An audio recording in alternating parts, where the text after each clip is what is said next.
Hello everyone, આજે અમારી સવાર વહેલી પડી ગઈ હતી. જો 6:30 વાગ્યામાં તો અમે જાગી ગયા હતા, કેમ કે આજે અમારે જવાનું હતું બહાર ગામ.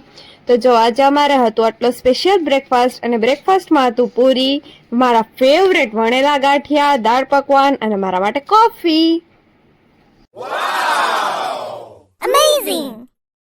બ્રેકફાસ્ટ કરીને અમે થઈ ગયા હતા મસ્ત રેડી અને નીકળી ગયા હતા જવા માટે, અને મારા મામા ચલાવતા હતા ગાડી. તો થોડીક જ વારમાં અમે પહોંચી ગયા જામનગર થી ખંભાળિયા. ત્યાં પહોંચીને નોસ્ટેલ્જિયા ફીલિંગ આવી, કેમ કે મેં મારી લાઈફના 13 યર્સ ત્યાં વિતાવ્યા છે, અને અત્યારે તો ઘણું બધું બદલાઈ ગયું છે. હું પણ ઘણા ટાઈમ પછી ત્યાં ગઈ એટલે અલગ અલગ લાગતું હતું. ને અમે પહોંચી ગયા હતા મારા મમ્મીના માસીબાના ઘરે, કેમ કે ત્યાં હતો શ્રીમતનો પ્રસંગ અને એમના ઘરે તેડાતા માતાજીને. ત્યાં પહોંચીને અમે ફરી પાછો કર્યો નાસ્તો, અને મમ્મી મળી અમારા જૂના નેબરને, અને એ મમ્મીને જોઈને એટલા રાજી થઈ ગયા ને અમને બહુ જ આનંદ આવ્યો. અને એ મમ્મી યારે વાતો કરતા હતા અને જૂના દિવસોને યાદ કરતા હતા. અને ત્યાં પછી ચાલુ થઈ ગઈ મારા મામીની પગ પાથરણાની વિધિ, અને જો અત્યારે એના પગલા ભરાય છે, અને પછી થઈ ગઈ શ્રીમતની વિધિ સ્ટાર્ટ. શ્રીમતમાં સૌથી પહેલા નણંદ ભાભીના આવી રીતના ખોરો ભરે, અને પછી ઈ જ વસ્તુ ઈ 7 વાર રિપીટ કરે, કે જ્યાં નારિયેલ ને હોય નણંદ ભાભીના ખોરામાં રાખે ને ભાભી નણંદના ખોરામાં રાખે. પછી નણંદબાજી રાખડી લઈ આવ્યા હોય ઈ એના ભાભીને બાંધી દે. ખોરો ભરાઈ જાય એના પછી બુસટિયું આવે એટલે કે દેર, અને આવી રીતના કંકુવાળા હાથેથી ભાભીને 7 વાર ઝાપટ મારે, અને ભાભીએ સેમ વસ્તુ રિપીટ કરીને દેરને 7 વાર ઝાપટ મારે.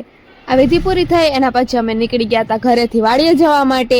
અને હું જ્યાં હોઉં અહીંયા બચ્ચા પાર્ટી તો હોય જ. તો જો અત્યારે હું આટલા બધા બચ્ચા પૈકી બેઠી હતી, અને સૌથી નોટંકી ને વાયડી હોય તો એ તો તમને ખબર જ છે કે આ ડટુ છે. અને ડટુ ભેગી મસ્તી કરવાની એવી મજા આવે ને, ડટુ ને મારા ભેગું જ ગમે. તો પછી અમે પહોંચી ગયા હતા વાડીએ, જ્યાં હતું ખામનાથ મંદિર, અને ઈ છે ખંભાળિયાનું ફેમસ મંદિર. અને ત્યાં મને કઈ રીતે ગોયણી, અને મારા પગ ધોઈને મને ચાંદલો કર્યો, અને મને આપી હતી ગોયણીની વસ્તુ. અમે બેસી ગયા હતા જમવા. જમવાનામાં હતું દાળ ભાત શાક રોટલી કટલેસ થાબડી અને હલવો. અને ડટુ તો મારા ભેગી જ જમવા બેસે, જેમ હમણાં કીધું ડટુને મારા ભેગી ગમે. અને મારા કાકાને ખબર નહીં ક્યાંથી મધમાખી કડી ગઈ, તો અમે ગયા હતા હોસ્પિટલે, અને મને હોસ્પિટલે લઈ ગયા હતા, કેમ કે ખંભાળિયામાં મેં બધું જોયું છે. ત્યાંથી અમે ગયા હતા મારા મમ્મીના બીજા મોટા મામાના ઘરે બેસવા માટે, અને ત્યાં મારા મમ્મીના બધા મામા ફઈના ભાઈ બહેન ને ભેગા થયા હતા. અમે પીધું હતું કોલ્ડ ડ્રિંક. ત્યારે હું તમને એક એવી હોટલ દેખાડવા જઈ રહી છું જે ખંભાળિયામાં છે, અને અમે ત્યાં ફ્રિક્વન્ટલી આવતા, અને એ છે આ કલ્યાણ્સ હોટલ.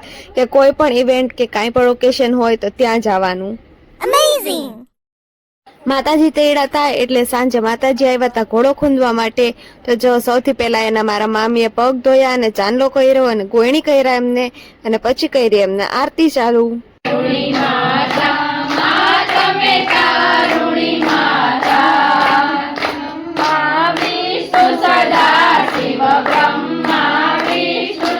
ઘોડો ખૂંદી લીધો એના પછી અમે ગયા હતા માતાજીને એના ઘરે મૂકવા માટે, અને ત્યાં હતા રાંદલમાં અને અમારા કુળદેવી નાગબાઈ માના મઢ, તો એના દર્શન કરવા માટે. તો જો માતાજીના કેટલા સરસ સ્વરૂપ છે ત્યાં. ખંભાળિયાથી રજા લીધા પહેલા અમે ગયા હતા અમારા ખંભાળિયાના ઘરમાં, કે જ્યાં અત્યારે ટેનન્ટ રહે છે, અને આ હતું અમારું ઘર. અને ઘરની બારે છે મારા દાદાના નામની નેમ પ્લેટ, પ્રવીણસિંહ એમ રાઠોડ વિજયાબેન. પછી અમે લઈ લીધી ખંભાળિયાથી રજા, ને બધાને કરી દીધું આવજો. અને આ મારા મામા છે એકદમ રાજી છે, કેમ કે એની એક ઈચ્છા પૂરી કરી મેં, અને એની ઈચ્છા હતી કે મારા બ્લોગમાં આવે. ખંભાળિયાથી અમે ગયા હતા મારા મમ્મીના સૌથી મોટા મામાના ઘરે, કેમ કે રાતે જમવાનો પ્રોગ્રામ ત્યાં હતો. તો જો અત્યારે બધા પહોંચી ગયા હતા ત્યાં, અને વાતો કરતા હતા.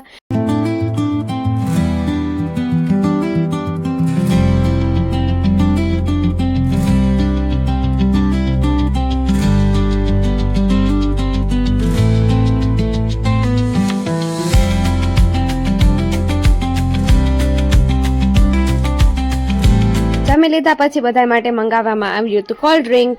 કોલ્ડ ડ્રિંક પી થોડીક વાર બેસી, અને પછી અમે લીધી ત્યાંથી રજા, અને નીકળી ગયા હતા જામનગર જવા માટે. તો જો અત્યારે અમે બધાને કરી દીધું આવજો. આ હતો આજનો મારો વિડીયો. જો ગાઈસ તમને મારા વિડીયો જોવા ગમતા હોય તો like share and subscribe to my channel, and thank you so much for watching.